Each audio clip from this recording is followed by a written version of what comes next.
share, comment, subscribe. Welcome to the show. Please spam with the shadow, illuminates from the soul.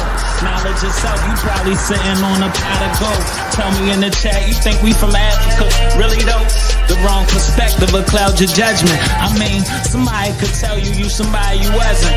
Pay more homage and less worship. You tired of being a pushover than be assertive. Politics is just an old ancient secret circus. It gets deeper the more you go in below the surface. You gotta learn to deal with trauma, be your own savior. My old earth gave me birth to God, one with nature. I'm an American Indian. Fight for the rights of my native land. I'm an American Indian. Fight for your rights, fight for your life. Eastern Shore, Mississippian, down by the river. Black man, red skin, bunch of Indian givers. Real side of Shakur, prisoners of the war. Return of the matriarch, the return of the God. East side, muddy water, we indigenous tribes. Black Wall Street, I run a family business of mine. Straight out the gutter, word the mother, high chief on the rise. They read the Bible translation, but ain't reading the scribe. Keep it G, Cherokee, Gullah Geechee the gang. You know how it is, everybody got beef with the king. Turtle Island, we steppin', can't let them kill our connection. You know the mind and the tongue be the deadliest weapons. I'm an American Indian. Fight for the rights of my native land. I'm an American Indian. Fight for your rights, fight for your life. I am a real American. Fight for the rights of my native land. I am a real American. Fight for your rights, fight for your life. So this right here is the other side. So you can actually see the pyramid and the steps, but you also see the sign who's in control of it. Yourself, you probably sitting on a pot of gold. Tell me in the chat, you think we from Africa? Really though? The wrong perspective will cloud your judgment. I mean, somebody could tell you somebody you wasn't.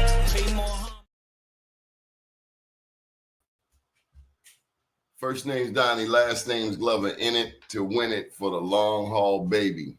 You know, when I was a little boy, I remember watching cowboy and Indian movies, and I always wanted the Indians to win. I don't know about you, but I always wanted to see the Indians win. I don't know why. And I remember around elementary school, back then they had, how many of y'all remember G.I. Joes? Well, this wasn't G.I. Joe. Doggone Traveler, B1 Family, what up with you? This was Geronimo dolls. They had a Geronimo doll. Matter of fact, I got one every year. Love the Geronimo. That might be a little too old for some of y'all. G.I. Joe's, G.I. Joe with the Kung Fu grip, and then there was like Johnny West. I'm going way back. Johnny West. But there was also the my Matthew Alexander Henson brother. Big up to Matthew Henson. There was also the Geronimo dolls.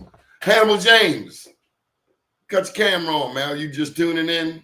Let's bring you on up. What's happening with you? Hey, not much. How you doing today, Donnie? Oh, come on, man. You had to lift that up, man. You had to lift that up, man. Come on, man. What's up with you? Hey, I'm doing good, man. I'm doing good. I'm just chilling. You know what I mean? You know I am. Was you at a funeral or something? Damn. Oh, no, brother. No, brother. How you doing today? Well, I'm gonna cheer you up today. I promise you, I got a special presentation for you tonight. Oh, okay. Make sure the young man is in here. Peace, family. Peace, family. How y'all feeling? What up, though, Murphy? Hello to BC in the chat. Peace and power. What up, though, BC? All right. So we got a special guest today. We got a young lady named Patty. Hey, how you doing? Hi, Patty.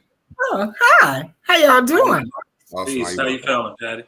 Great. I'm feeling great today.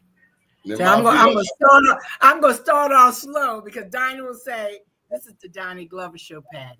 Because I like no. I got a new one for you, Mafia Shakur. I'll pass you the ball, but I'm gonna tell you something. Years ago, nobody told me this. You about to learn a very valuable lesson. I'm gonna see if you can handle your money. I'm gonna see if you're gonna let her take the steering wheel from you. Years ago, I brought Catherine Pugh on my show up at WEAA, Morgan State University, and she taught me a valuable lesson. If you don't dominate your mic, Patty will take your mic from you. No, I'm not. Don't believe that. Good luck, Mafia. I'll be watching. How you doing today? Yeah. I'm good. Yeah, so who's gonna start talking? Come on now. Yeah, I was very actually. So, what's your your accolades? Tell me about yourself. I am the director of outreach at Sankofa's Children's Museum of African Cultures. Okay. So, have you heard of the museum? No, ma'am. What does that detail? Wow. So we are the only museum of its type in the United States. And we are 365 days of African history. We don't get into slavery because our history didn't start with slavery, but that's who we are. So you're going to have to look us up and come over to some of our events sometimes so that you can really get involved in Africa. Because in Baltimore City, there are children that have never left the neighborhood. So when they come over, when they come there, it's an opportunity for them to become engaged in not just, people think of Africa, they think of the Congo and the desert, but that's not what we're about. We dig into the 54 countries, and it's about the food. It's about the African rhythms. It's about the history, how things were made, the civilizations. It's a lot for 2 hours. Could you tell us about any current exhibits you guys got going on now? Well, we don't change the exhibits because we do everything by regions. Okay. So if a school organization comes in and says, we want to talk about the Eastern region, then that's what we're going to focus on. And when I say we're a museum, we have more artifacts in that museum than the BMA and the Walters. And what other museum is it? The BMA, the Walters, those two. Those are the biggest. We have more artifacts there. So do you guys got any exhibits about our history here pre-colonial times? Yes, absolutely. Because all that's going to be done, all that again is going to be done by regions because each region is different. So when people start talking to us about February and Black History Month, we're like, where y'all want to begin? Because our history is just not Black History Month. It's just not those 30 days in February. So we like to start in Portugal and talk about our African divers that actually helped bring the boats over, to help to get them through the waters to get to Africa. But at that point, it wasn't about slavery. It was about... All right. Y'all don't let her hijack the show. This show is about Indigenous America. No, I'm listening. She gave enough. I'm listening to hear a point.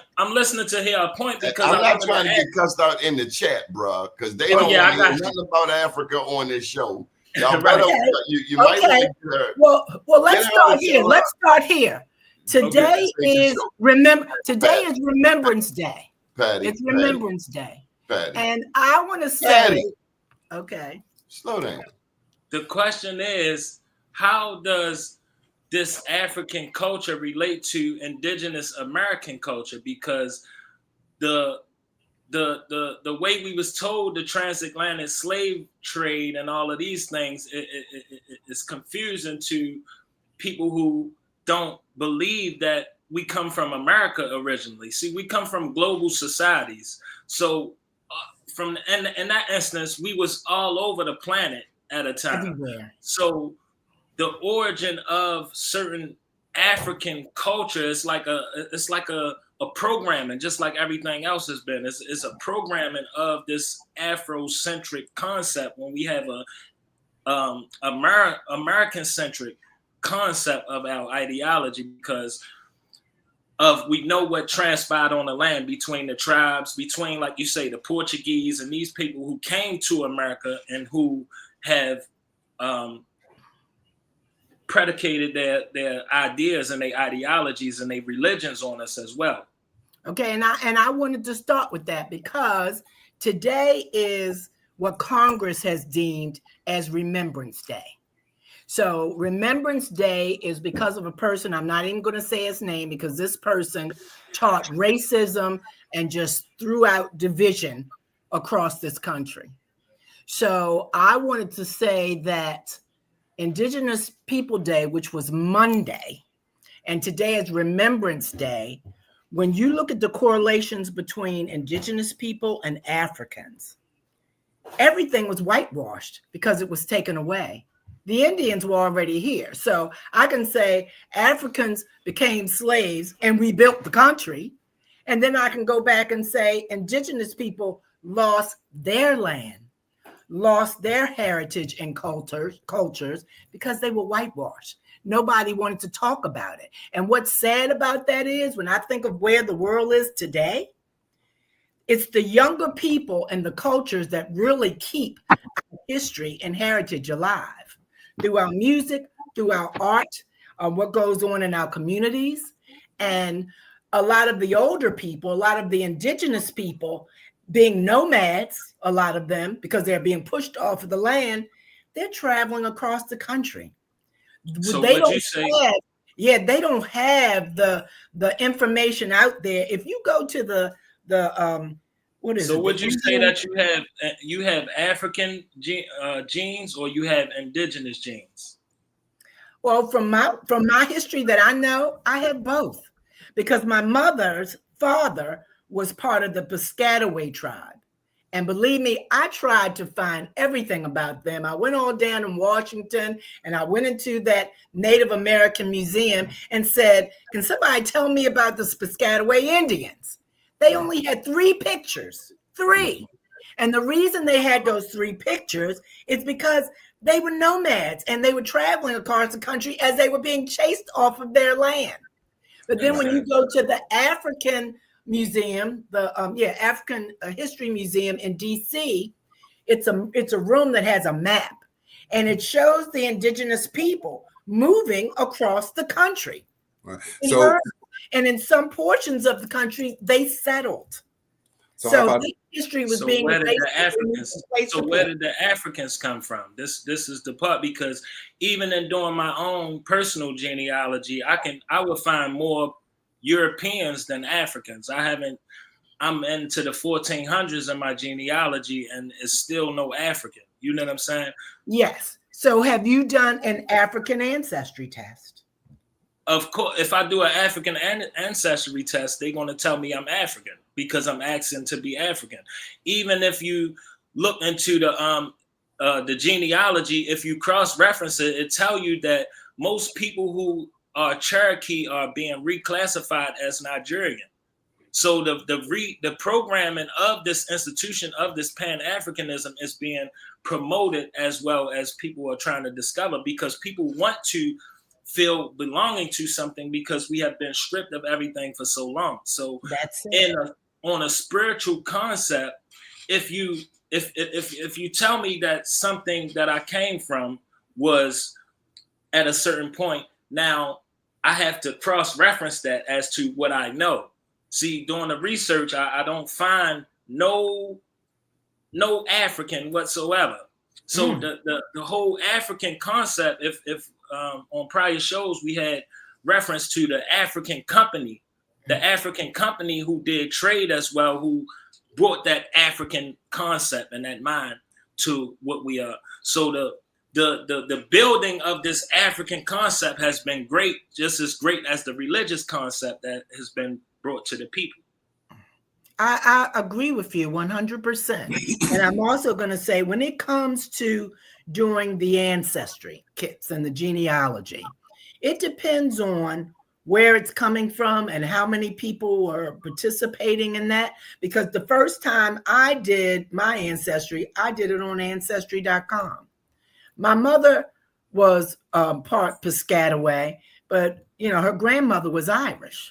So when I did my my ancestry thing, yes, it came up in Europe.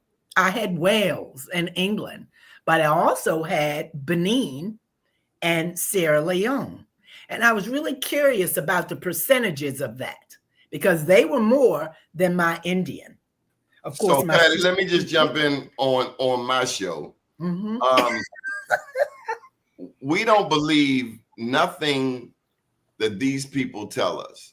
Now, let me not Who's speak these for everybody people? else. Who's these people? I don't believe anything that the ancestry people say. Okay, ancestry.com. Let me tell you why. Okay. I have never seen them identify the Native American in us, ever.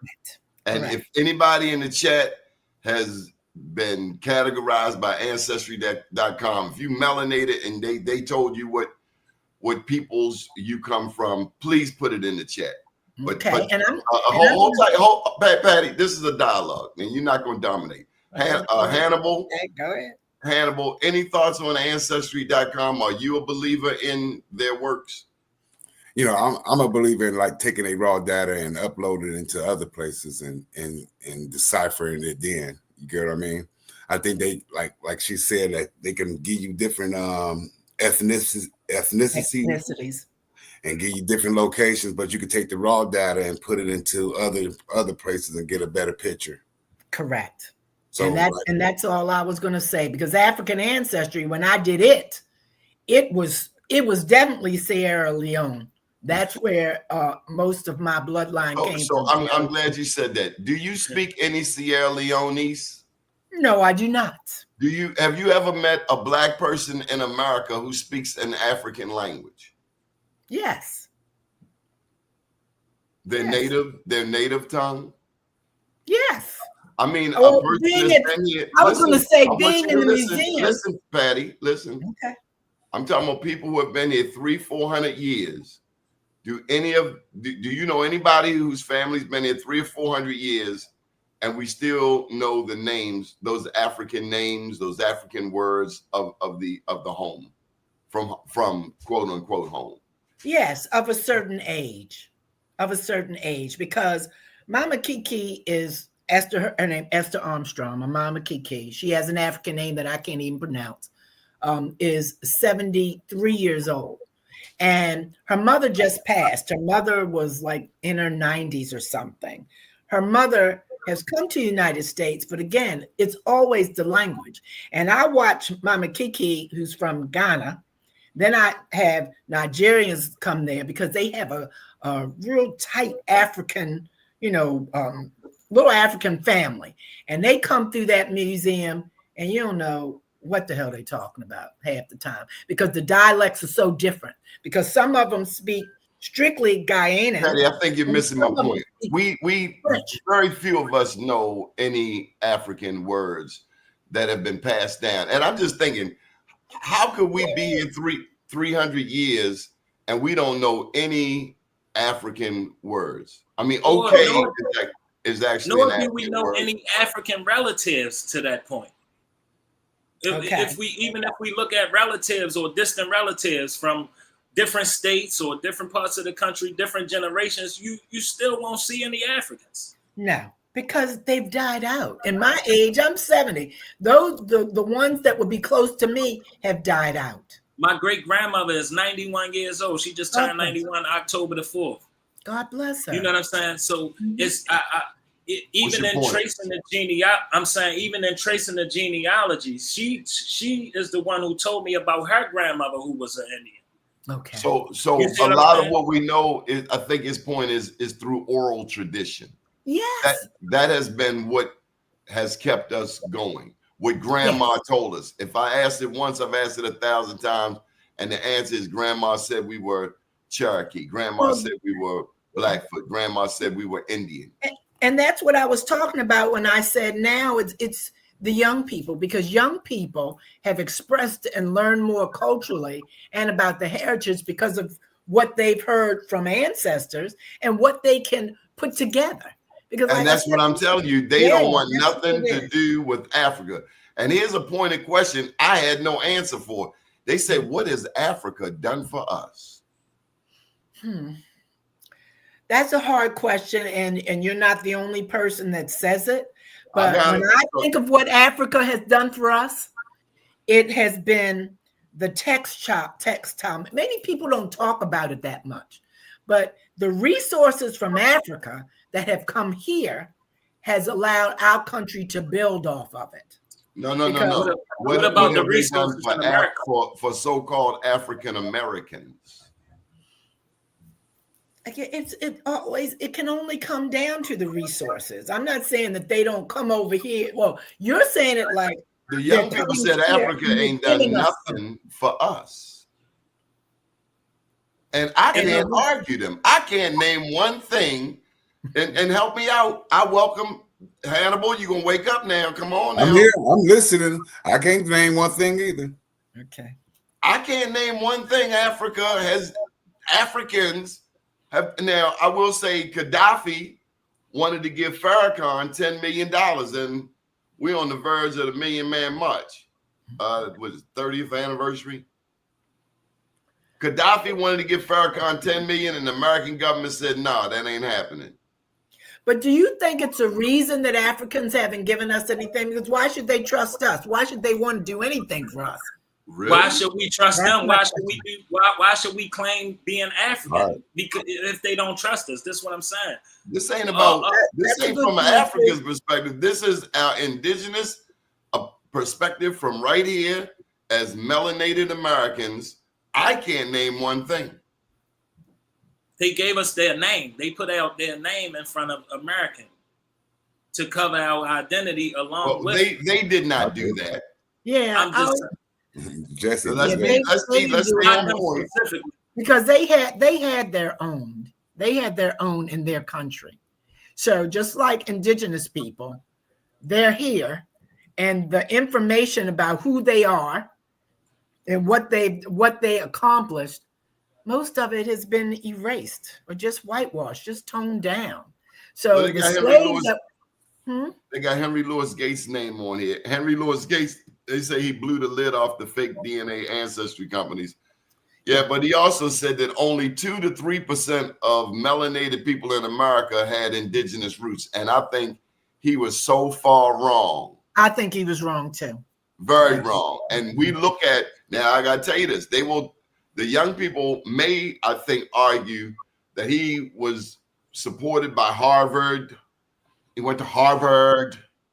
And so he's carrying that Harvard pedigree. Don't want to veer too far away from what mainstream thought is. I'll tell you something I looked up yesterday. Who are the greatest archaeologists in America? We can tell you so many things about Africa, about Egypt. We can name some of the 54 countries: Madagascar, Libya, Morocco, Nigeria, Niger, Congo, Mauritania. We can do that. But how much American history? What was going on here in 1100 AD? What was going on in this land? Do you know? I want to say indigenous. Because they would have us think this was just a straight, flat land and ain't nothing happened until the good old. We know that was a lie. We know that was a lie because you're going to have some people that say Africans were already here, and you're going to have people that said the indigenous people were here, roaming the land and living off of the land. And then what happens?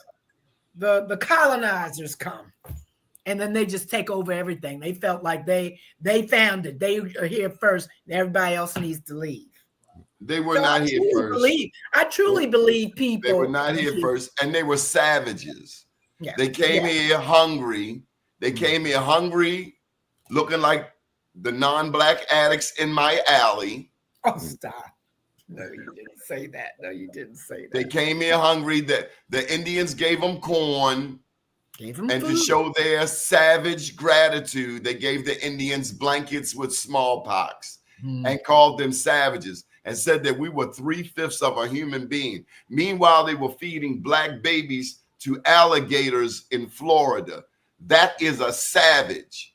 One person said that they were eating people. So you're a savage and a cannibal and a Neanderthal. And you're going around talking about democracy. Well, and, that's and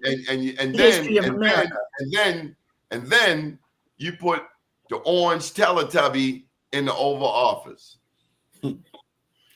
Well, that's what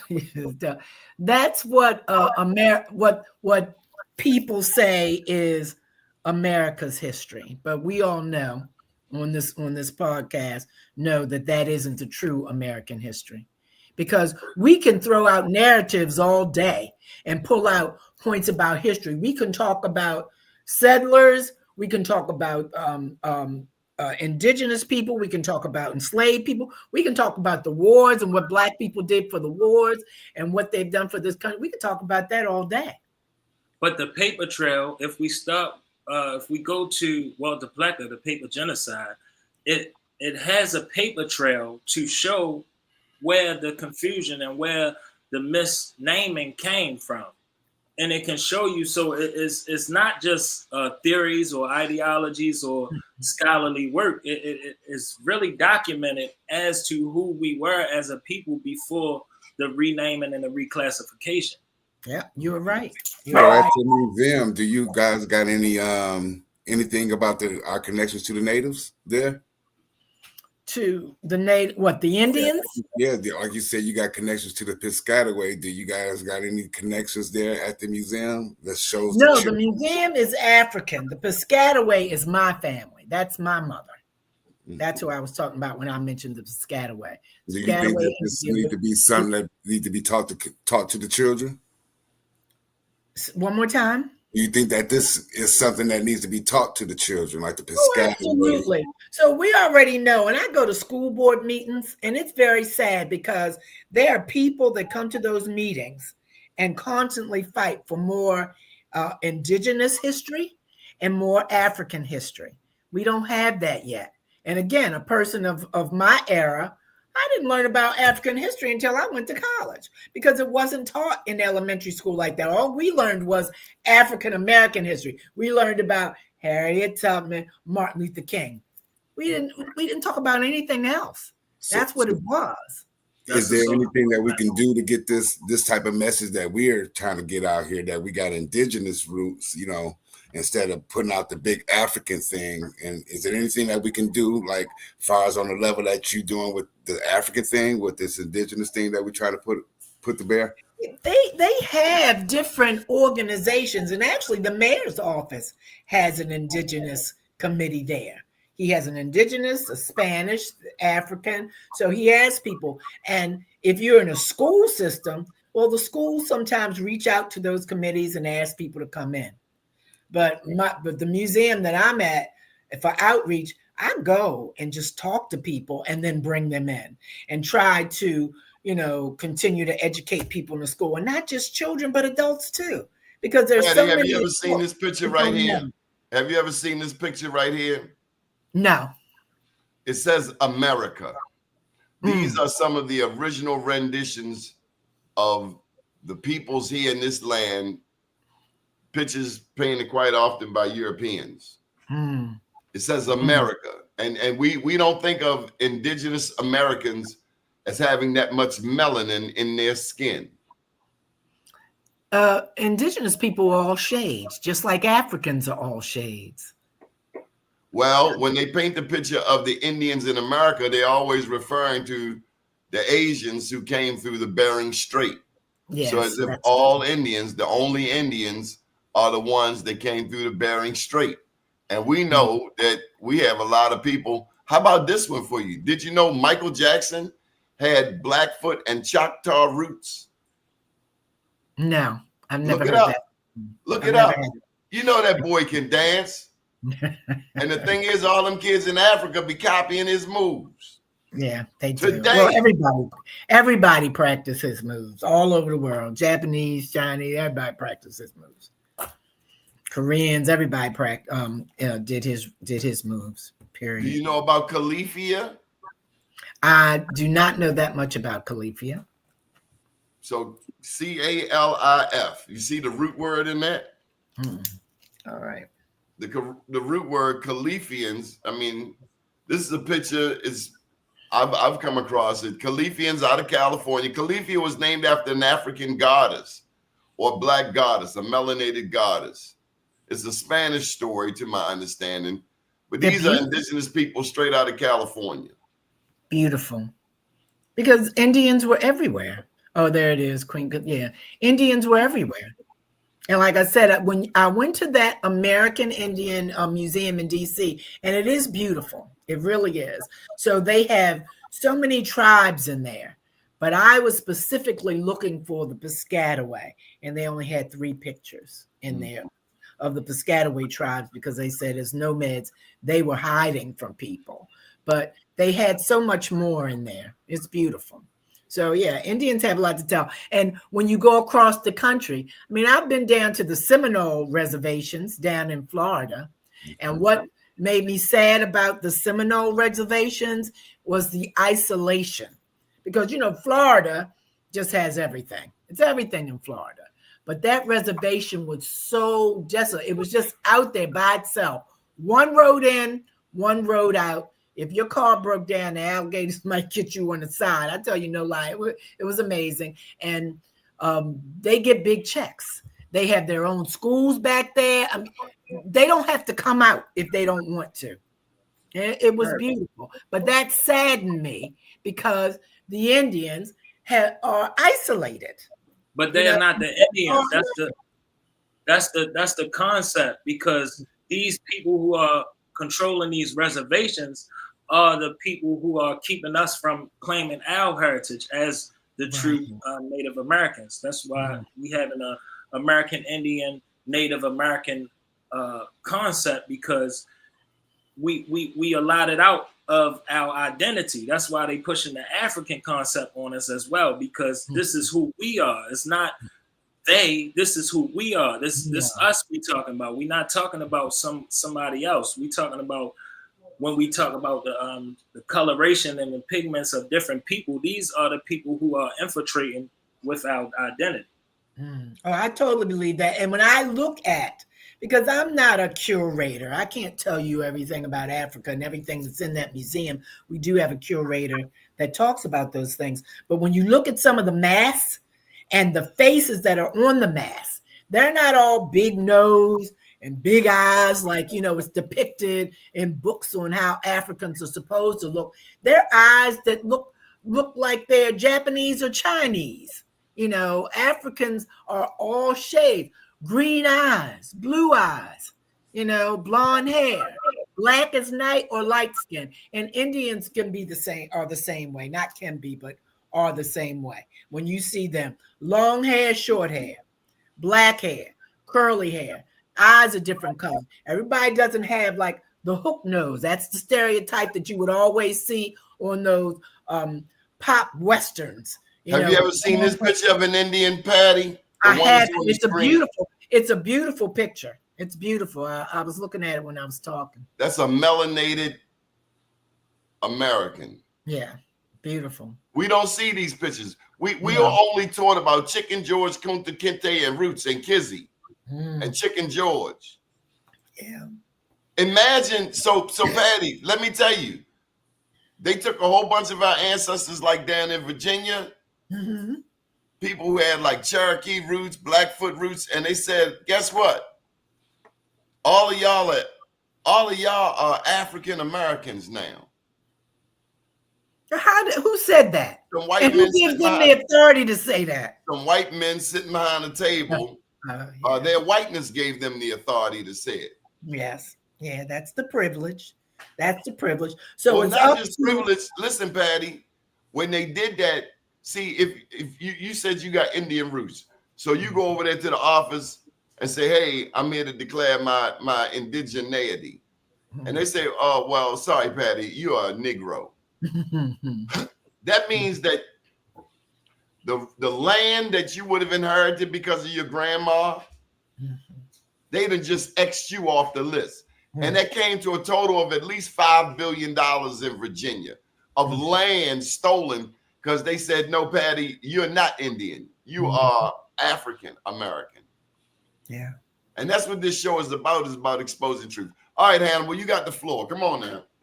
Well, look, I believe that we all, like you said, you got the Piscataway roots. You just got to remember that the Piscataway went into slavery as well, and they got classified as so-called African Americans. So the terminology that we use kind of hinder us in a kind of effect. You know what I mean? I think a lot of us, we look at our ancestry and we can't pinpoint in a certain specific time someone from the continent. You know what I'm saying? But we can pinpoint someone from this continent.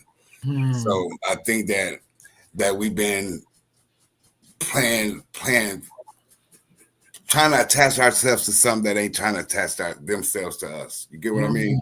Yes. So I think that we know our history here. So I think we need to pursue that here. And I think that we need to bring that more to the forefront, because if you are Piscataway, you got claim to that Eastern Seaboard. You get what I mean? Just like I do, you know? So that's the point of view that I think that we need to have, and that we need to share with this younger generation. Yeah. And like we know that, like we say, okay, we're playing the colorism thing, that there's a gambit of colors here in Africa, but we need to go ahead and actually say, okay, we are the people here. You know, even the Europeans know that we the people. Even majority of the tribes know we the people. It's just us not saying that we the people. And once we say we the people, we can move as the people. Do you feel that there's amongst some younger people that just act like they don't even care? Do you think it's just a lack of not even wanting to know or become involved to know that history? Because like he just said, you heard things from your grandparents. Donnie said that you hear things from your grandparents. They told you. But there's some kids that don't even want to sit down and listen to the stories. And that's true. Let me just answer the question from the chat. They asked, why do we have Patty on the show? We have Patty on the show. Oh Lord! And number one, who asked that question? Raj Shabazz. Don't let that smooth taste fool you. You feel in the smooth side.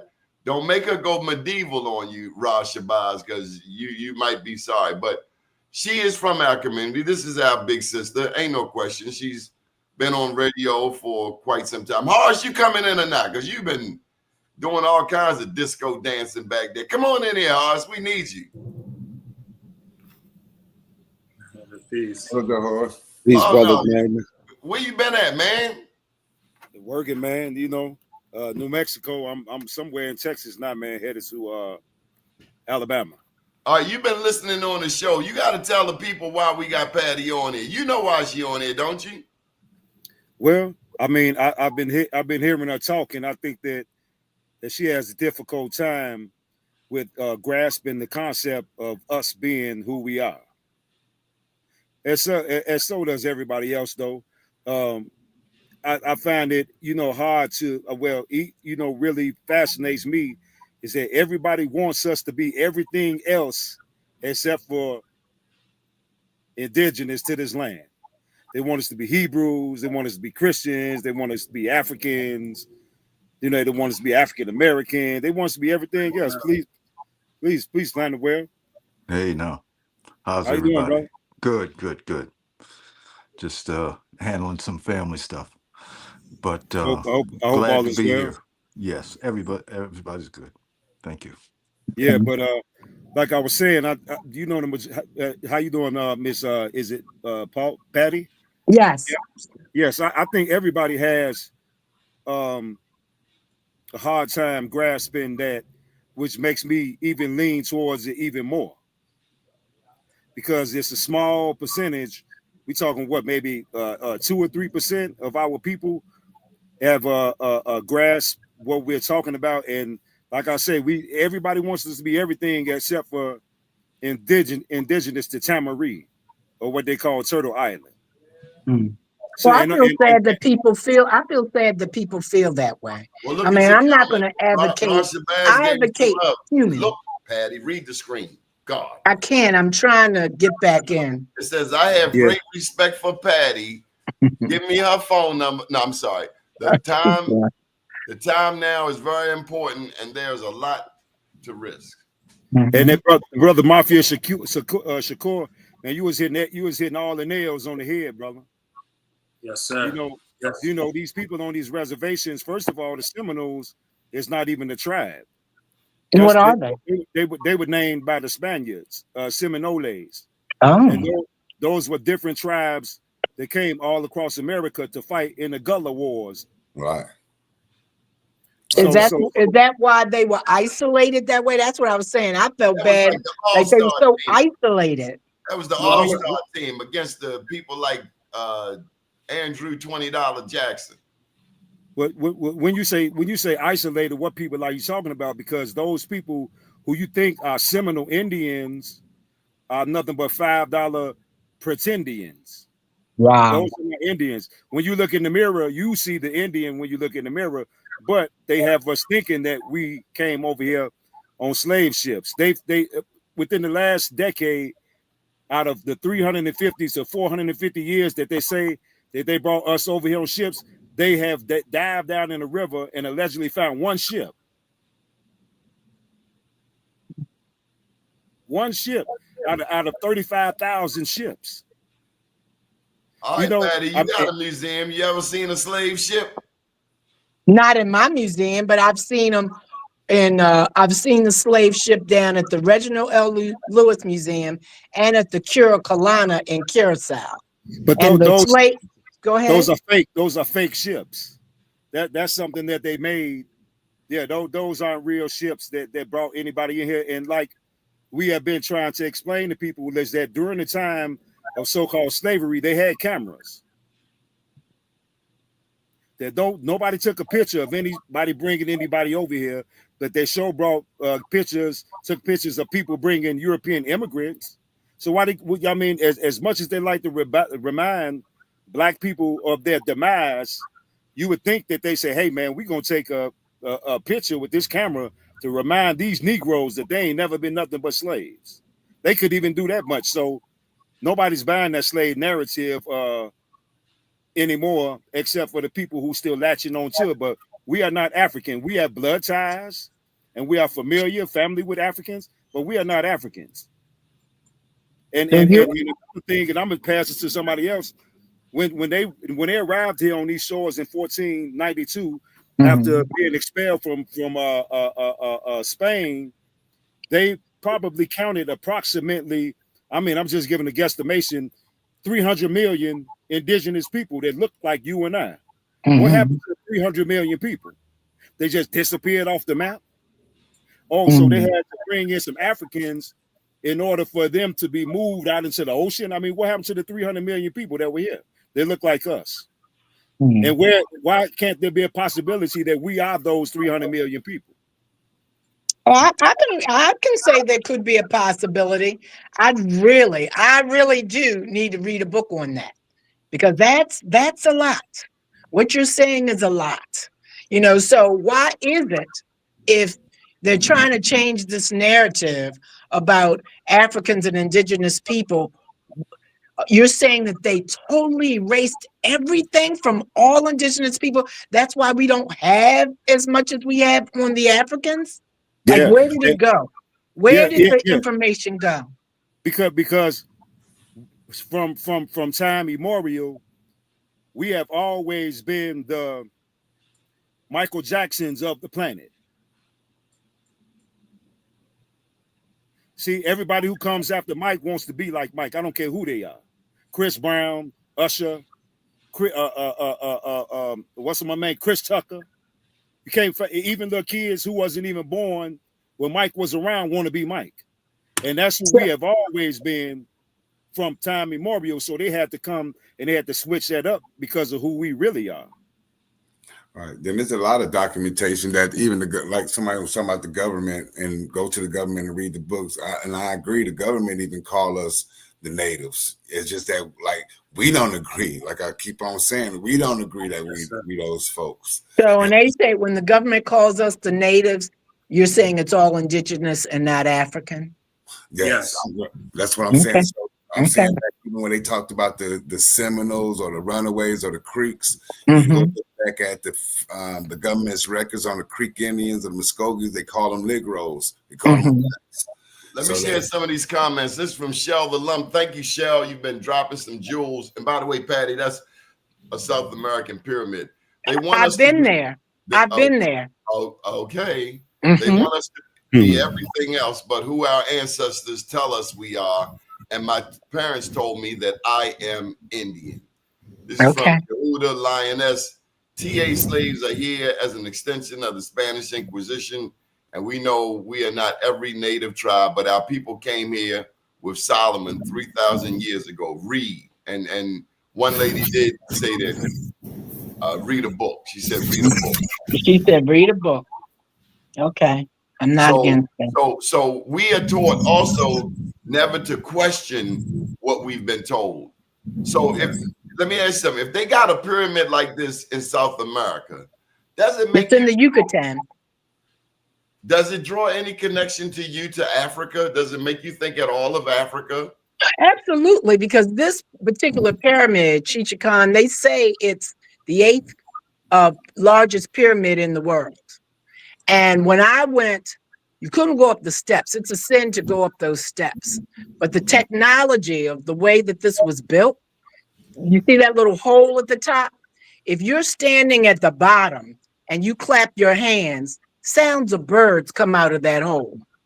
That's like some Indiana Jones stuff. When I was there, I said, this is amazing. So that entire complex made by the Mayans, it was made in the center of a field, and it operated by the sun. That's what I remember. Everything was done by the sun. Africa or the Americas? Say that again. Who's got more pyramids, Africa or the Americas? I've never really thought about that. Do you know the answer? Well, Horace is getting ready to drop something on you that they didn't teach you in your, what elementary school did you go to? Mary E. Rodman. Or Mary Rodman ain't teach you this. You about to learn Oh, something. of course not. I know that, absolutely. Hit him with that mound, bro. Well, yeah, we got. I got you. I'm gonna hit it with your staple. You know this. I think it's the first thing when I think of Horace and them. You know what that is, Patty? It's some type of ground, but I don't know what that is. You have to tell me what that one is. It's a mound burial. Oh, okay. Yeah, I could tell it was some type of mound. Where is it located? There are hundreds of them across North America. Okay. Like Patterson Park. Like Collington Square. Oh, that's right. You're a West Sider, like Mondawmin. Mondawmin is a mound pyramid. Yeah. One of the first, I believe. So essentially, they are cemeteries. Well, some of them are. Some of them. Yeah. Well. The majority of the big ones like this aren't cemeteries, although there may be some high priest or chief or priestess buried in them, but most of those aren't necessarily cemeteries. They were like skyscrapers. Some are condominiums, some are storehouses where our ancestors kept their meats and their vegetables for the wintertime. And to keep them from being stolen by different tribes, etc., etc. Right. Well, that's amazing. All of it. I can't even say it's amazing because everything that people of color have done is always amazing because we've always been survivors. So if that was a ground for them to live off of, just like the last picture of Chichen Itza with the pyramid, they survived off of that and took care of each other. But then again, they had their in-tribe fighting, and then that's how they ended up killing each other off because one was trying to be better. I got something for you. Because if I done heard about black on black and native on native crime, I done heard it a million times. I watched the Western. I'm watching the Western right now, Billy the Kid. And that's nothing but white people killing white people. So why do we act like black people are the only ones that end up busting a cap on somebody? This is Pal Link, and special thank you to who said this? Where you at? I'm gonna find you. Where is that one located? South America. Okay, what part? Slow down. They look like They look like Peru, but I'm not sure. Yeah, it does look like Peru. But Yeah, I seen one of the comments as well. The comment was saying that the Mississippi River is our Nile River. So how they talk about the Nile River in Africa and the resources of the land, and this is what the Mississippi is to the Americas. To the Americas. Oh yeah, that's true. Absolutely. All right, Pat, you get G checked in real time. The lady said she keeps saying they killed us off. And the point is, you alive, I'm alive. So why you keep saying they killed us off? They killed some of us. She keeps saying, I didn't say anybody killed us off. For Chicha Khan, I said they were killing each other off. That where that big pyramid was, because the tribes were growing, they felt another tribe was trying to take over, and they were killing each other off. That was the Mayans.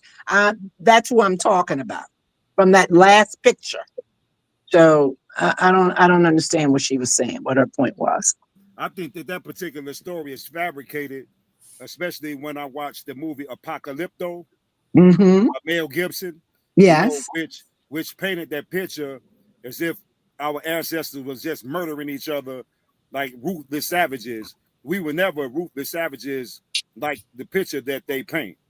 And well, yeah, the movie. I mean, and how factual was that movie? I'm not saying, I know all about that either. But bits and pieces were taken off with that movie. They were down in the cenotes, down in the water, but the tribes were moving along, and they did. I'm not saying they killed each other off, but they were killing each other. I truly believe that was a fact. And when I was down there, I went to some of the ruins in Belize. I went to some of the ruins, the biggest one that you just saw there. And those people, as they told the story, and I'm not saying all tour guides are correct, but that is what they said. As the tribes were growing, other tribes wanted to move into that area, and they did kill each other. They did kill each other. I can't agree with that. Well, okay. Yeah. I'm just saying what was told to me from when I was at those places, the tour guides. And when you go on those tours, and I'm going to say this too, when you go on some of those tours, they're going to tell you what they want you to learn. And that's what you all said earlier in this discussion. But that's what was told to me. Yeah. Patty, that's why we must tell our own story. We must write our own books. We must do our own broadcasts. Yes, I agree. Own documentaries, because we don't need anybody speaking for us. For us, I agree. Okay, all right. Craig, you're giving a lot of orders. I'm trying to multitask this all at the same time. But he wants us to see. So that was Palenque. Oh, Palenque people. I see that. He wants us to see the Palenque people. That's people beautiful. Those. There you go. Okay. Thank you, Craig. Thank you very much, Craig. I got you loud and clear. I can now add that to my library. All right, Hannibal, pull your weight now. All right. I'm gonna share my screen real quick. 1 second. Yehuda says, thank you, Brenda Bennett. Here she go with her E1B1A parade. You guys see my screen? You guys see my screen? Yeah. Okay, I think it's the picture of the people. No, it should be a slide, should be a presentation. Hold on. Okay. There it is. Okay. So I think everybody got a basic overview of our history. Mm-hmm. You guys see Christopher Columbus here, right? Right.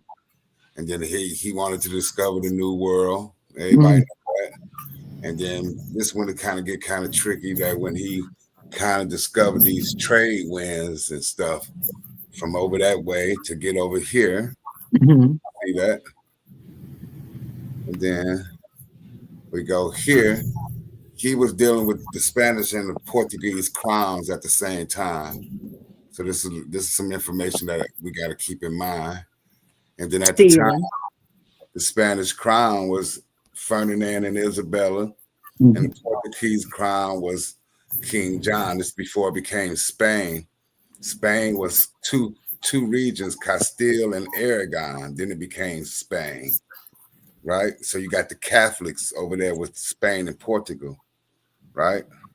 So they was on between Africa and Spain and Portugal. They was getting the Moors and all these people from the Canary Islands. You see what I mean? From these 5 places. And these people are called Guanches and they Berbers and Africans. This is what they was doing in like the 1440s from over there. And they was taking these people back to Portugal and Spain with them. So these are these people that they took with them back to Portugal and Spain. Here another picture that you will see. These the Berbers and people from the Senegambia and the Aragon. See this name Aragon? Kind of like that name Aragon that I showed you. See there's a correlation, some linguistic correlations I see there. But then we get to over here in Hispaniola. That's when he landed. Columbus started landing. Most people don't know that Hispaniola is Haiti to the left and the Dominican Republic to the right. And the natives that was there, they were Tainos, right? These are the first groups that the Europeans say that they met was Taino folks. But this is how your Tainos look today, your Arawaks. Okay. So in essence, you see the headdress this young lady got on like that? Something like Portine was wearing. So keep that in mind. I said Portine was wearing like a headdress. You see how my man's hair is like that too? So where do the story of the African come in play? So you know that the African, it was said that Columbus met some Africans here, but Columbus didn't write that in his diary. A guy named Bartholomew de las Casas voted for him. He found this stuff called guanine. So I asked questions where there's ancient contact between the natives here and Africans. So that's just a question for us to ponder on. Then you got all these type of missions that was over here, like San Miguel de Guadalupe, and this guy here is at Lucas Vázquez de Leon. This is one of the guys who was down in Florida right there. You see these? So back to that one picture when I was talking about Ferdinand and Isabella, Spain, right? So at the same time, you have France. You see where I'm moving my thing at and it say Charles Fort right here? Yes. At that same time, like in 1558, you had the ruler of Spain, of France, named Henry II. He died, and his son came into play. I think his name was Francis II. And then he had a son named Charles, a 10-year-old king. And this is where the Charles Fort was named after a French 10-year-old king, 1562, because his dad and granddad died within 2 years, and he became king, right? So here's a story here. So it was up there in the Piscataway region, up there in Maryland, Virginia.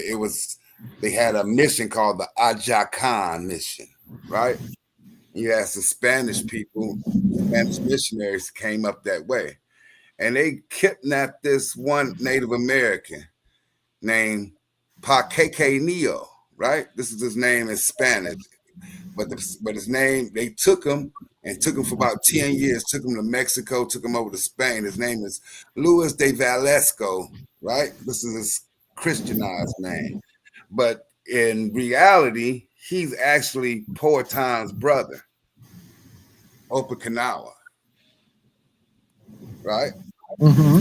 So let me keep going here. This is what happened when they brought him back here. The mission, this is why they say the mission failed. Opakanawa, I guess he met back up with Powhatan and they came and killed everybody at the mission. So this is the first start, like in the 1570s, way before 1619 in Virginia. So 1570, this happened with the Spanish up that way. So I'm gonna share something a little bit less next time with this next explorer right here, Giovanni de Verrazano. They got the bridge up in New York called the Verrazano Bridge. He was an explorer, and this is the people that he met right there in Rhode Island. So that's gonna be my next slide or next thing I'm gonna talk about on another show. Well, one of the things that may help is that in the 1900s, the term gene was coined, and so genetics and the study of genetics and all that came after, right? Okay, so let's look at it this way. What was going on? How did people know who they were before that, if it was only started in around the late 1800s, early 1900s? They didn't even have a word for it. So I posit that the way they would know would be they would ask their mother or their grandmother, right?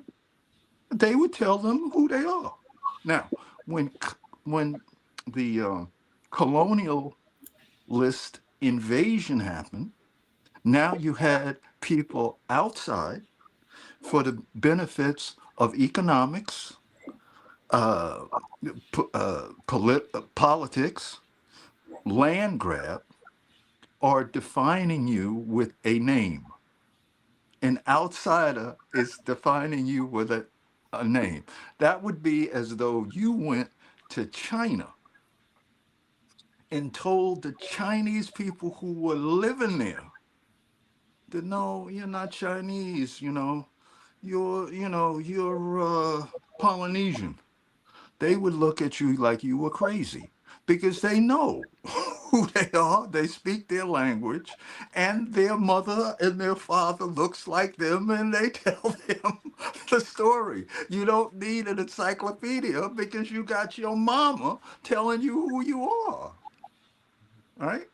So the illusion of going to the colonizer or the descendants of colonizer who grew up in that kind of colonistic reality to define you is a serious mistake. Okay, if you have family members who can tell you. To me, that seems pretty simple. So in my particular case, my uncle told me about his mother, of whom I met as a very young child, right? That she was full-blooded Indian. So I mean, what? That to me, that's the answer to the question. I don't need to go. I don't need to go to a school or an Ivy League school or this school. Okay, One of the people in the because I chat have just an said that.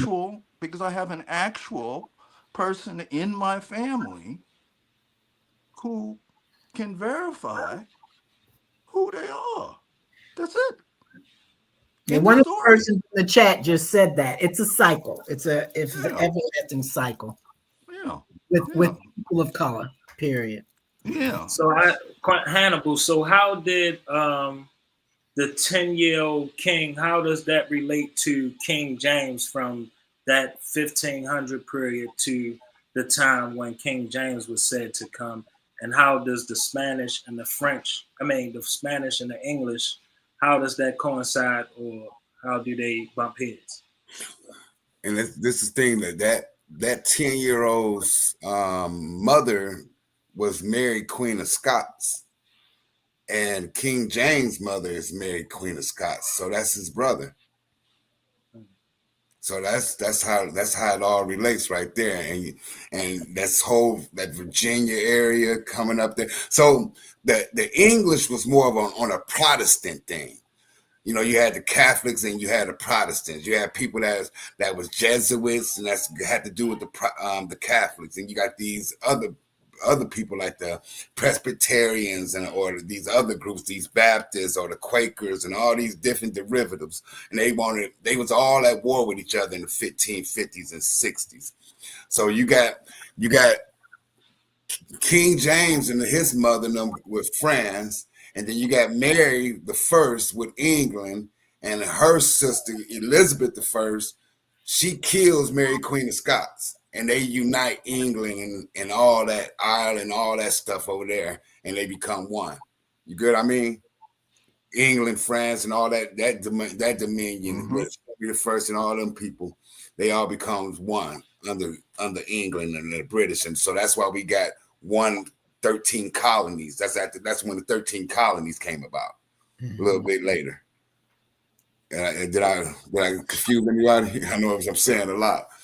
No, I understand. Yeah. So from the unification of the Spanish and the British or the English, that was the what French and the English, because they were still, like pirating and privateering ships from the Spanish and stuff. So that's why when that story about all these ships coming over here is kind of, you can basically debate that, because it was treacherous on that Atlantic Ocean, bringing people here and cargo here. Okay, Horace, what we got on the screen, Papa?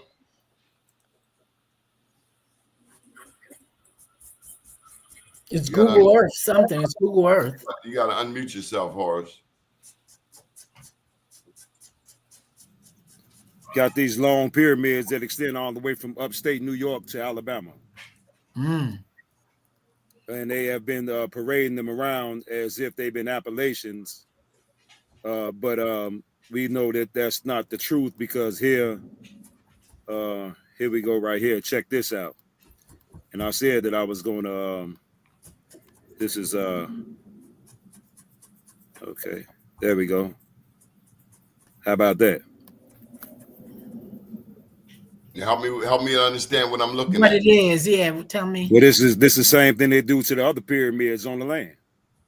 You know What is it? So this is pyramid underground or no, ma'am. Okay. This is an Appalachian. This is one of them that they have turned into a rock quarry, evidently with carbonic fluids down in some of that green stuff or whatever.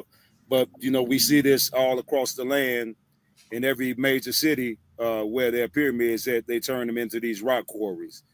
Some of them still have the roofs on them, and a lot of them don't. But this right here is the equivalent of all the other rock quarries that we have been covering, for the last couple of weeks or so. And I got one more picture when I want to show you the difference between a Appalachian pyramid and an actual mountain, which is aside the pyramids. Here we go. Okay, Apple 2. Here we go. Yep, here we go. Right here, brother. So this is an aerial view, correct? Yes, sir. So now here we get a better. There we go. Bam, right there. Okay. So now pull that one up, Donnie. You got to delete those other ones. Okay. They'll just stay there. Let's delete them. There it is. Okay. So now these are mountains to the left. So where you see the green, where you see the mountain terrains. This is what they look like across the entire globe, the planet Earth. What does? With these mountains. Are these any particular mountains? But no, these are the mountains that are across from the Appalachians. Because see, these to the right are the Appalachians. So what's the name? They're just mountains. They're not named. He just said these are the Appalachians. But no, okay. No, he said across from the Appalachians. Okay, so the Appalachians are to the right, the mountains are to the left. Oh, the reason why I have the mountains here, so we can see the mountains. All the mountains on the entire planet have the same type of, raggedy, wrinkled structure. There are no mountains anywhere on the planet that look like these Appalachians, that look like railroad tracks, that they're turning some of them into landfills. And the point is the ancestors possibly made the Appalachians in the mound pyramids, correct? Yeah, because those lines are too straight. Those lines are too straight to be mountains. Mountains. I understand what he's saying. And if you look at them closer, I mean, like I say, I might have another picture that I gathered. Like if you looked at them closer, you will see like there's no way in the HELL that those can be mountains, with those lines that straight. But our ancestors have been here for millions and billions of years. They just want us to forget who we are. That's how come there's so much pushback with us saying that we from here instead of from Africa. Because if I was a person or a group of people who wanted the people to stay blind, I would have no problem with them thinking they're from somewhere that they're not. Go right ahead. Y'all want to think y'all from America? Be my guest. But they don't want us. They don't want us to say that. Okay, so here's the very last one I'm gonna put up on the screen. And the Appalachian Mountains, they go along the 13 colonies, right? Well, no, they extend all the way from Canada down to what? North Carolina? Yeah, no, down to Alabama. Alabama. I know McGilvery walked the Appalachians from Alabama to New York to sign that treaty. So now show me some mountains that with lines this straight. Yeah, where are we looking at, babe? This is a big picture. This is the Appalachian. This is one of the. I mean, well, you know, there's so many of them. I can only capture what I can capture in one frame. Right, but tell us what we're looking at. Are we looking at the middle, the right, the left? Well, no, that this is just one of them. This is okay. This is 1, 2, 3 of them. You know, you got a lighter green, and then as we come back toward us, we got 2 darker greens because of the germinations that they put on them. But there's so many of them, and if I was to, you know, zoom out to try to get a picture, you couldn't see them for what we're looking at right now. But I just want everybody what am I to looking take at though, cuz? Okay. Well, I mean, we're looking at Appalachians. Just look at the one in the middle. See the one in the middle? The one in the middle look like a road. No, in the middle where it has a green, like it's a line. It's just a big straight line. In the middle up the top, in the middle. In the middle of the screen, period. So does somebody say were people living? What were they doing along here to create this type of structure? This type of movement in the earth. What was that?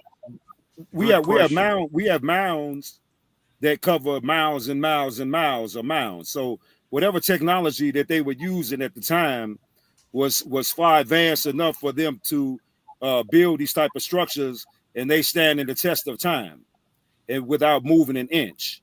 But there's no mountains anywhere. I don't even think that in the laws of physics that a mountain can be created like this. This is geometrically sound. Look how straight that line is. Yeah, so we really can't even say it's a mountain. It's a flat dugout structure. That's what I'm stuck on.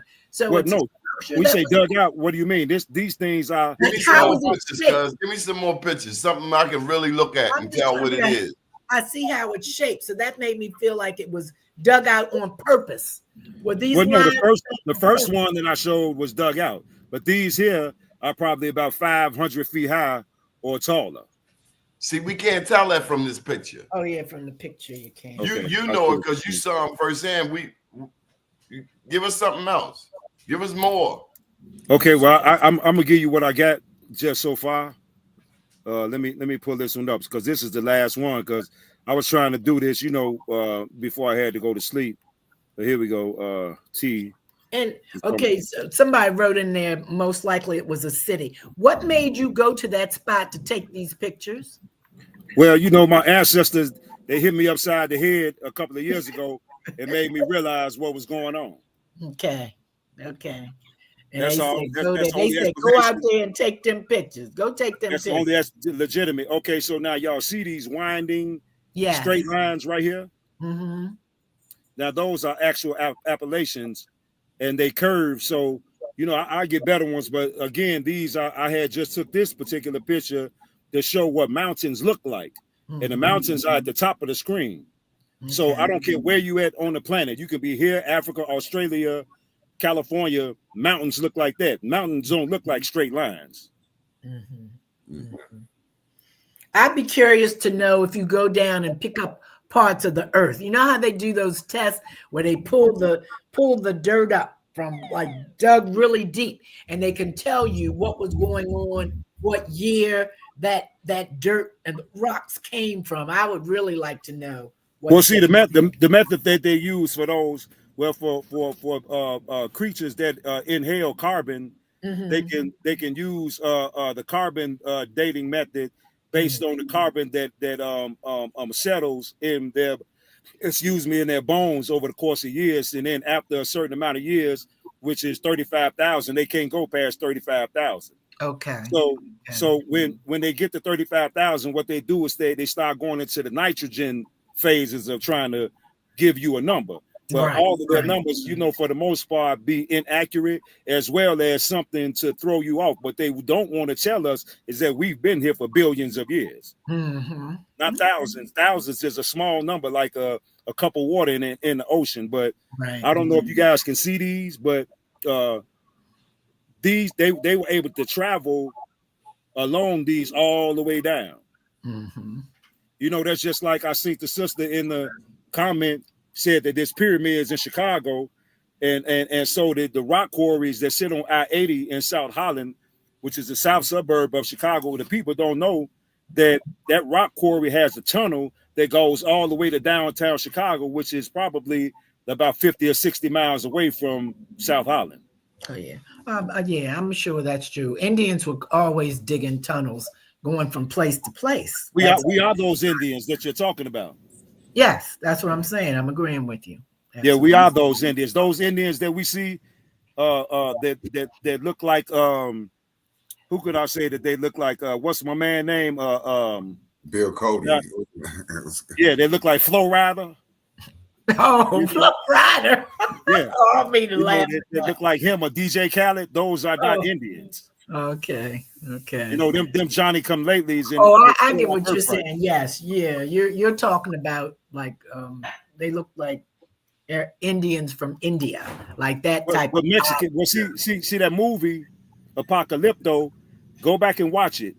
At the end of the movie, when they get the credits, all of the stars in the movie were Spanish people. yeah. Hispanics. Yeah. Well, they did that when they would make those spaghetti westerns. That's what they did because they ain't know no better. That was just the ignorance. No, they knew, but they just didn't want us to ever figure out who we were. That's why Oh, there's so many people against us saying that we from here, as opposed to just letting us go on and thinking, hey, y'all want to think y'all from there? Be my guest. Y'all stay lost in the sauce, but they know that we're remembering and that we know that we have been here for eons. So that is becoming a problem because now as we wake up, the earth wakes up as well. That's it. I agree. I totally agree with what you're saying. And it is about educating yourself. And it's hard when so much has been hidden and erased. Yeah. So, you can always say, yeah, you're going to get it from your grandparents, but some grandparents never repeated it. Some people just were silent. So people Yeah. missed out. I felt like as a young kid myself, when my grandfather talked about those Piscataway Indians and would go all out in Dakota and bring home stuff, I didn't understand. I couldn't grasp all of that because I was so young. So if somebody constantly filled Yeah. me in to help me educate so that I would know where to look, I'm not going to know where to look. I agree with you on that. Like you say, it's been hidden and wiped away, but they gave us something in place of that as a pacifier. So once we can get rid of the pacifier, we can further uncover these hidden truths. These hidden truths. Also, clearly there was a different frequency or a different point of interest with indigenous cultures, period, right? So the one thing that they have in common, of the ones that I've studied around the world, is, as well as here, as well as in South America, is a reverence for spirituality, right? Now, the European colonizers that came, right, didn't quite share this. Now, I understand that there's the perception that no, well, there was some good, and those were primarily the religious who were the missionaries. Well, the missionaries were on a mission, right? Then I also say, well, we can look towards the gold rush. So Horace is showing you all these incredible monuments, these incredible structures and whatnot. None of them led to a gold rush. And even in Hollywood movies, when they depict that era, you see the deceit and you see the malfeasance that they will do to each other just to get to gold. Okay? Now, the goal for the indigenous represented a more spiritual quality that related to the sun Yes. on earth. But Yes. that's a qualitatively different thing. You would not kill for gold.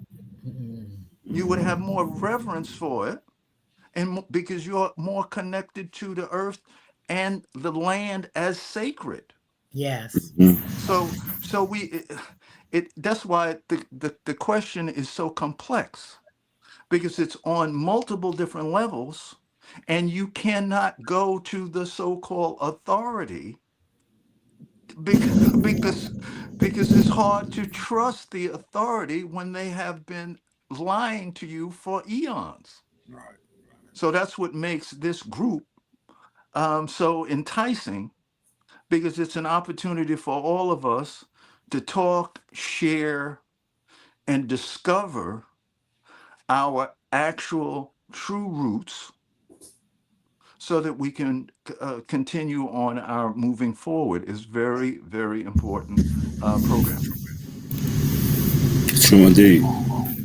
True, true, Yes, true. sir. I always, like somebody said, do your genealogy, and that's the first step. Document them stories that your Correct. grandmama said. Like you said, you got Piscataway roots. That's the Algonquin speaking tribes there. I got what they call Piscataway Kanoi roots. So I'm a CONOY. I hope I'm not butchering the word, but I'm gonna learn. I'm gonna learn more about them. So I think that's how we hold reverence and keep that spirituality thing Absolutely. going. I agree 100%. Yes, sir. So have you learned anything here that you can share with your people back at the museum, Patty? That they Patty gone. Here. She's She gone. might have Oh, felt, no, there I she, am. she, yeah. Say it again. She back.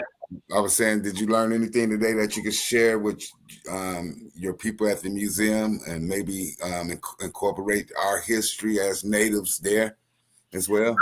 So that's something that could be a program. Like if somebody came to me and said, "Can I come to your museum for a day and have a panel discussion about indigenous people?" That would be the type of thing that we could do. And Okay. try to make a connection. Because I'm going to tell you, when we did the African ancestry and we had a reveal, there were two people in that audience that came up Native American. And the two people that happened to, they got mad. And we were saying to them, why are you mad? Because you're learning your history and who you are. Just because it's not telling you you're African doesn't mean any different. Being indigenous is very important. It's just Yes, knowing it who is. you are is very important, period. It's Well, could you leave important us- to you. It's important to us on this panel. But we have been taught something else, Mafia Shakur, for Yes, 400 years. Yeah. We have had some people who don't know their own damn history, because if Europeans knew the first Europeans were melanated, they might be a little different. I mean, everybody knows that the Italians look darker than the rest of the Europeans Yeah. Yes. because they're right on the Mediterranean. That's Everybody knows that Hannibal went up into Rome right. Mm-hmm. on the backs of elephants across the Swiss Alps. That's right. We are not new to this. We are the indigenous peoples on every continent on Earth. So if more people knew this, then few of us would be shamed for our indigenous or even Latino roots. I have a Puerto Rican grandfather, but that's not a story I readily shared growing up. One, because it ain't nobody's damn business. But I can only imagine if somebody said to me, "Oh, because we got the feedback when our first video over a decade ago. Oh, why Donnie want to be anything but black? I just want to find out who my damn ancestors are. What's your problem with it? Why don't you find out who your ancestors are?" Yeah. We had on this show years ago, Dr. Helen. God, her last name has escaped me. Dr. Helen. She did the first protest at the Reed's drugstore during the civil rights movement here in Baltimore. But anyway, Dr. Helen always said that she did not have slavery in her roots. And I never met a black person who shared that before. I never also met a black person who did their genealogy back at that point, 150 years. A lot of people don't know. A lot of people can't go back generations. And I'm talking about people in countries that you would think, wow, I know you know who your ancestors are, whether it's France, whether it's Egypt, whether it's South Africa. A lot of people cannot go back multiple generations. And a lot of the stories, you know, the other thing somebody told us. Yeah, the other thing is We don't know. the advent of religion as opposed to spirituality. Now you know that it was illegal to teach a melanated person how to read and write. Yeah? Okay. Now, but when they lessen that, right? The book that they taught people how to read was the Bible. And they utilized the Bible as a true history book.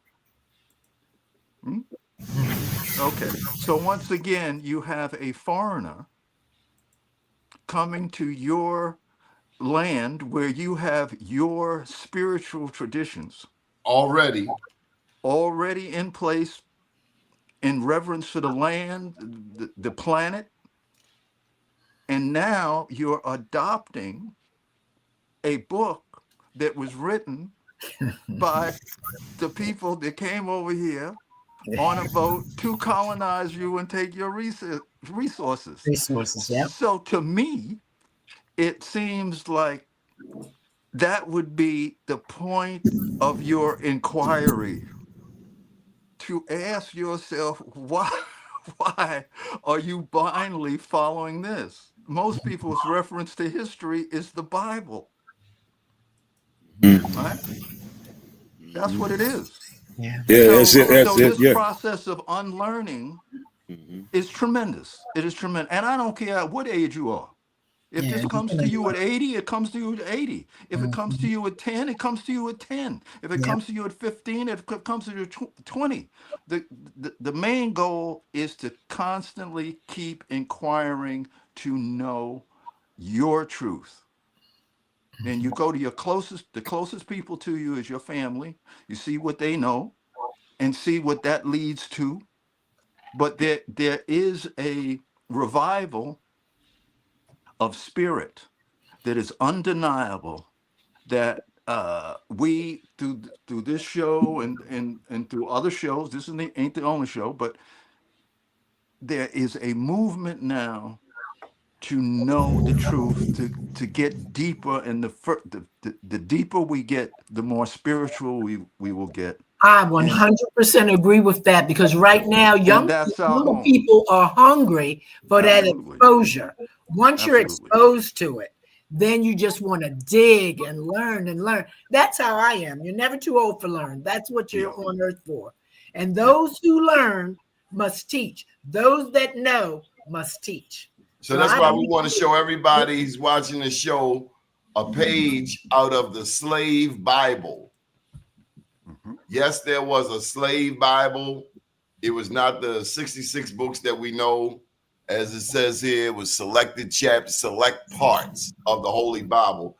And I'm sure they got in there, slaves, be loyal to your masters, because that's when I burned that whole damn book up. Because you put a chain on me, I'm going to put a chain on you, your mother, your father, and everybody with you. I've seen things out of this Bible, and I saw it on the island of Curacao. They had this transatlantic slave museum there, and they had quotes from this Holy Bible. And when I looked at it, to me, it was all holy and brimstone.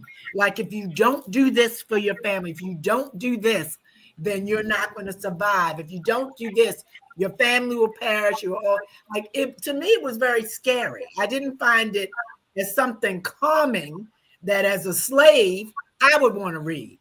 If I was a slave, I wouldn't want to read that, And again, who wrote that?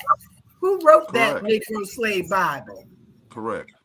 Hey, I remember when I was a kid. I want to say 9, 10, somewhere in there. My grandparents' church on the west side of Chicago.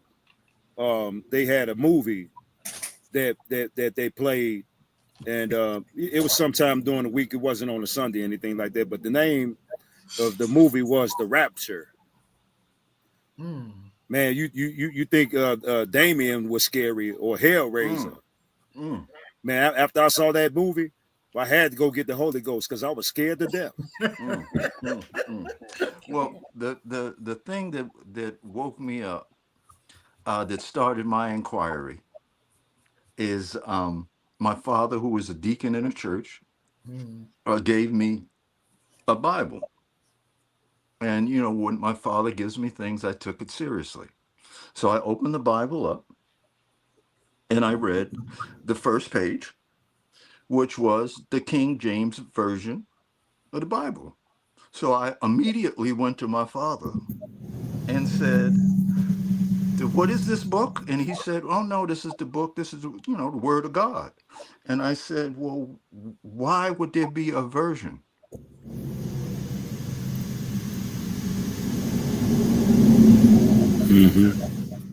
And that started because he couldn't answer the question.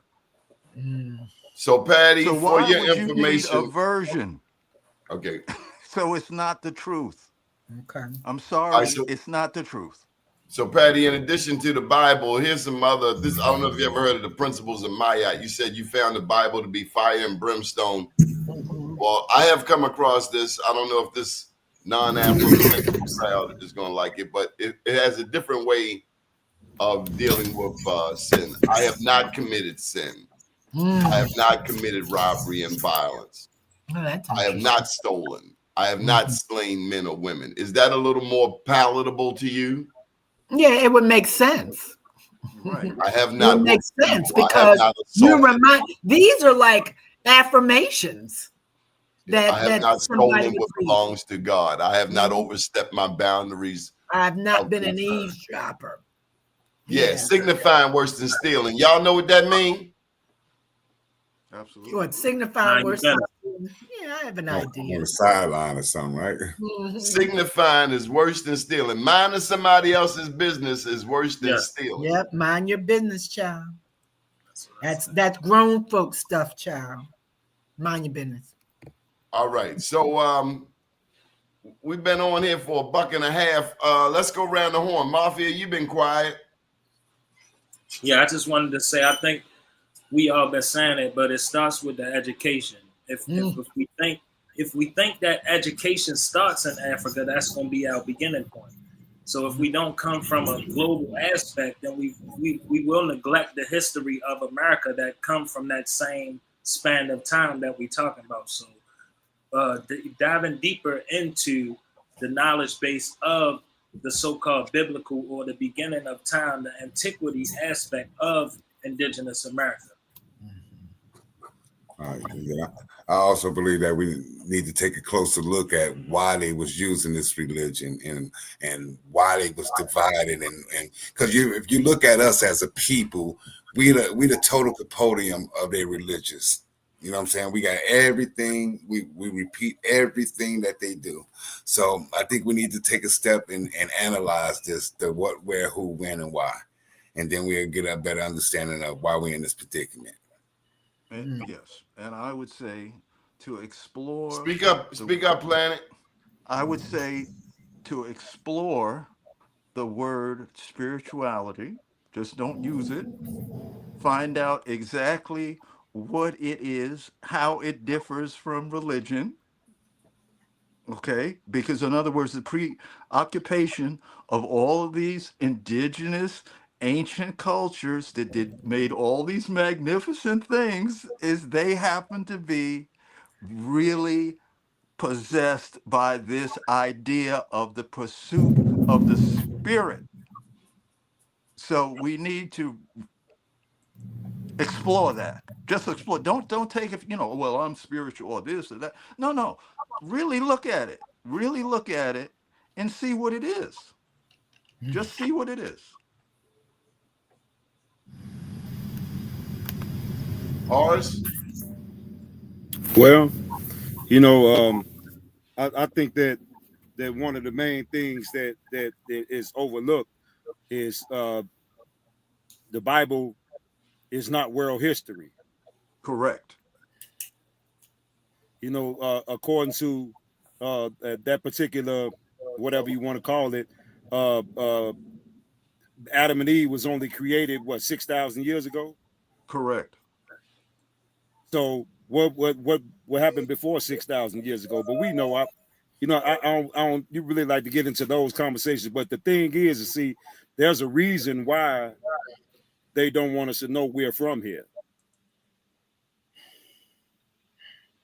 Very Like I true. said, you can take a look. Anything that we do in this day and time, I don't care if we cut off, one of our pants legs and wear it around our neck. Next thing you know, somebody gonna be doing it in Africa, in Japan, in you name it. Only because we do it, because we were always the nucleus of the planet over here. And I mean, it's not an egotistical thing. That's just the reality of it, because there's so much focus on us in every facet that we could possibly think of. And I always use the golden child as an example. You keep all of these distractions on all four sides at all times. That way you never know who we are.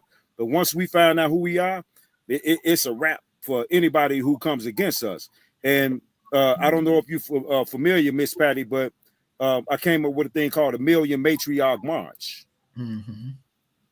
And these are all the matriarchs, especially on this land, but they're welcome to join anywhere. And if anybody has any type of way to get into contact with Sister Myra, please do so, because she's a master astrologist and astronomer. And she could tell us the perfect time when the correct portals will be present in order for us to do this. But y'all In sisters order to are the do what? ones In order to do what? March. to get on top of one of these mound pyramids, if not a number Right. of them, and sing and dance the right vibrational tunes. Mm-hmm. And like I said, I can guarantee you when that takes place, people are going to feel the earth shift, because we have the power. That's how come Honorable Elijah Muhammad said that our unity is more powerful than a hydrogen bomb. That's not a figurative statement, it's literal. I feel like our unity is growing. Our unity is growing because now more than ever, there's so much information available to you if you want to find it out. And yes, I understand people have lives, people have different ideologies, people believe in have different political beliefs. But if you find one thing and work on that one thing that you could maybe share with others, because there's so many cultures out there, that's how you learn to actually get along with one another, because you're going to stop hiding it. Just bring it out there. That's who you are individually. So for children that need to learn this as they're growing, they have to have that exposure so that they can make a viable decision.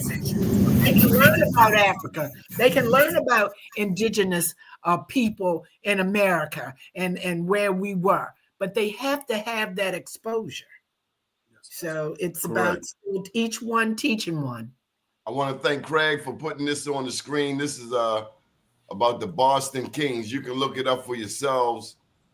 Look up Boston. Look up Kings of Boston. What did he put?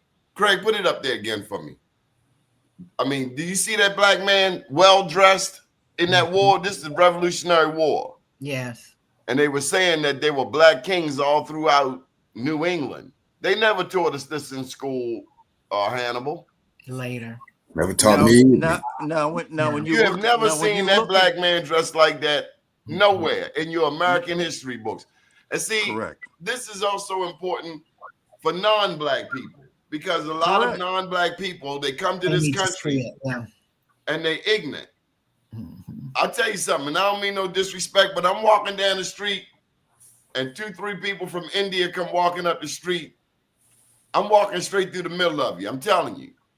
Because if you don't see me, I don't see you. If I'm invisible to you, you're invisible to me. I was walking down the harbor with my daughter. It was on a Sunday. She was a little girl, and it was about 7, 8 non-black people coming towards us. And I said, you will not move. We are walking straight through the middle of this. Because there's always the presumption that we're supposed to move. But I love seeing Patty, you're a couple years older than me, but you never had that experience, especially down the harbor, have you? Oh, what do you mean that people don't move? Absolutely, I've had those experiences. I've had some worse than that. When I was at College Park, I'd be in the elevator with white people that would call me a jungle boogie. Mm. So, I've never been afraid to say who I am or cuss somebody out and tell you who the hell I am. And when I see pictures like this of this black man, I'm just go back to this picture because it's very important. I never saw pictures like this until I went to Paris and was in the Louvre. There I share that with you. That's exactly what happened to me. Yes. I went to the Louvre and I saw those original paintings. Those original paintings. And I said with the egg yolk magenta, because I'm an art student, so I know the trip. Right? Beautiful. Okay. Now, when you're looking at the one that is currently on the screen, right? Thank you, Craig. All you have to do is meditate on that image right there. And that's it. That's all you got to do. Yeah. So what is he doing there? Yeah. Trying to shoot every person in front of him. Dressed like that. Looking like that. Yeah. And another place, if you ever get to go to Italy in Pompeii, they uncovered a whole section in Pompeii that with black people ran up under this building trying to hide from Mount Vesuvius, and they weren't slaves. They were rich black people. What were they doing? Who were those people? And they were unearthing it and trying to tell the story. Those things blow my mind. But it helps me to believe that, like I said in the very beginning, our history did not start with slavery because we, as indigenous people, as people of color, have been there and done many things. That's all I can say. I thank you all for allowing me to be on this panel with. I appreciate you. Could you share something? Could you share your information for our viewers? Yes. So my name is Patty Smith.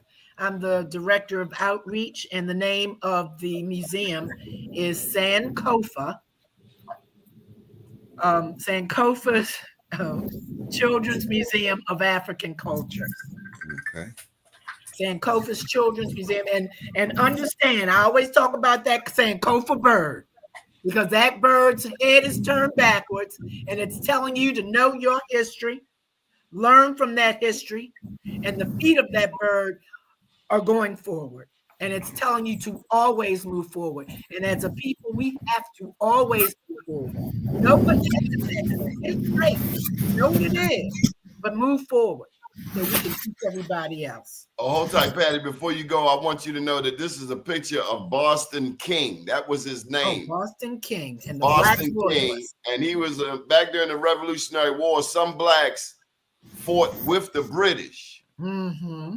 And they became, after they lost, they became expatriates and had to haultail up out of here. So they went to the nearest safe place, which was Nova Scotia. Mm-hmm. For those serious students of our history, the people from Nova Scotia were then sent where? They were sent to Liberia. Yeah. Oh, okay. There was an emigration, not immigration. There was an emigration movement to take people from here to Africa. And hey, Miss Patty. Yes. I want you to, participate in the Million Matriarch March when we get everything. Hey, y'all can't draft it. Yeah, you wanted to come back on the show first. Oh, let me calm y'all down. Calm down, fellas. She'll be back. I know she was coming back. I wanted to go plant Horace that Lee. seed. Patty, are you gonna come back? Can you handle this? I will come. I do anything for you, Donnie. You Okay, know, calm I do down, that. Horace. Ease up, Chi-Town. My fault, brother. My bad. No, man. Horace, let's go around the horn. Tell them who you are. Mafia, you started off. Mafia Shakur from Baltimore. I study life and history, science, politics, and I do music as well. Okay, good enough. I'm Hannibal James from Detroit, Michigan. I'm a family genealogist and historian. Bam. Yeah, Planet I love Wells. A spiritual inquirer. Horace Lee, Washita Chitimaca, Choctaw by way of Chicago, Illinois. Oh yeah, Hannibal. Hey. Hit off with them names, Hannibal. As far as the make, Stop playing, man. Go ahead and drop them receipts, man. well, my people come down from Coosa County, Alabama. We are Muskogee people from the Alabama tribe. I love it. We got an extensive genealogy of a bunch of tribes that come from down that way.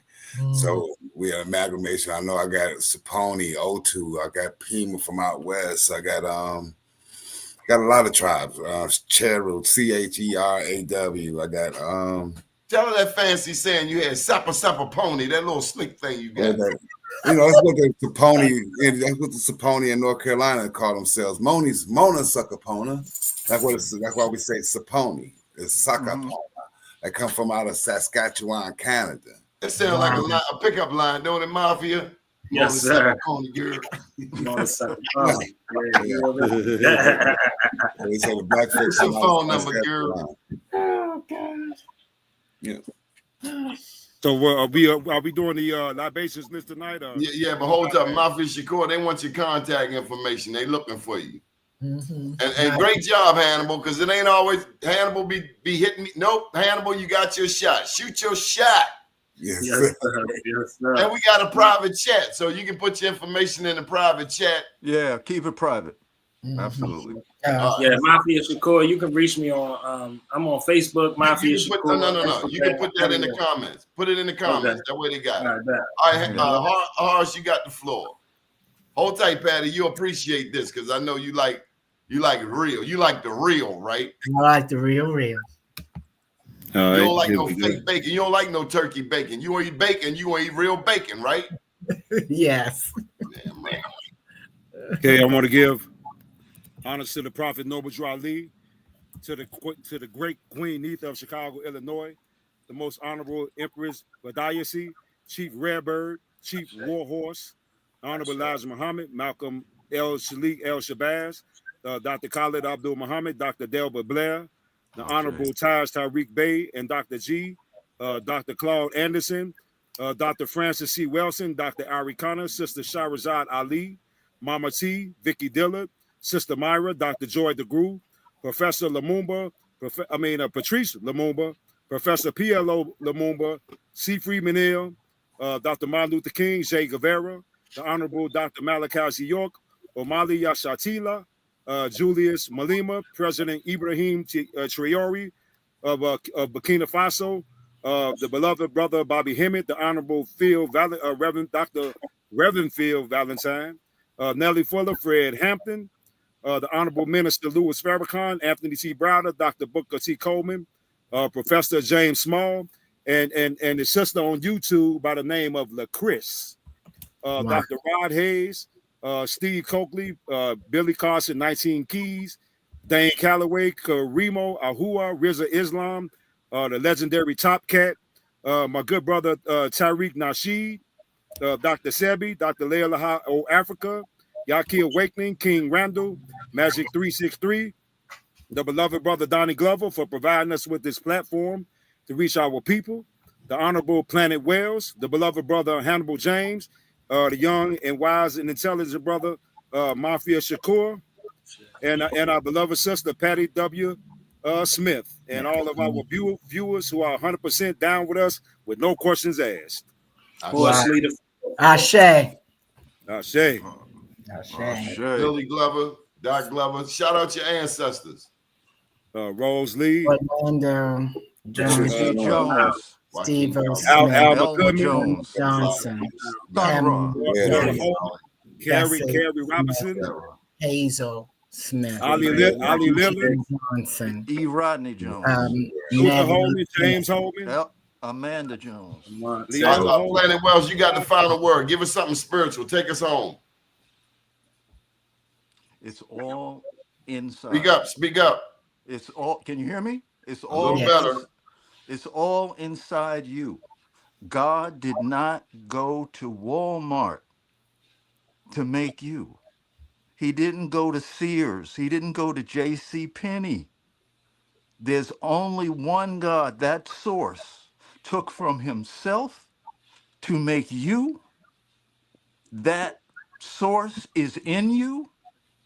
Connect with it. No fear. This time is your time. Lift yourself up through the inside of your deepest part, which is bathed and surrounded by silence. Silence is your friend. Make a connection with that stillness and grace that brought you here, will protect you and protect your family.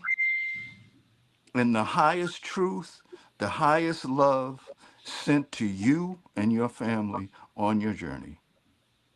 Ashe. Ashe and amen. We'll be back on Thursday at 8 o'clock. Please like and subscribe. Do share this with a friend. Patty, anything you want to say before we leave? I did not. It was such an honor to be on the call with such strong, brilliant Black men. I love it. Thank you, sister. Thank you so Thank much. you. Thank you so And we much. appreciate you. And Totally. hopefully you come back sooner than later. Okay, absolutely. Totally. Well, See you soon. all right. Bye-bye. Peace, everybody. Peace. Good evening, world.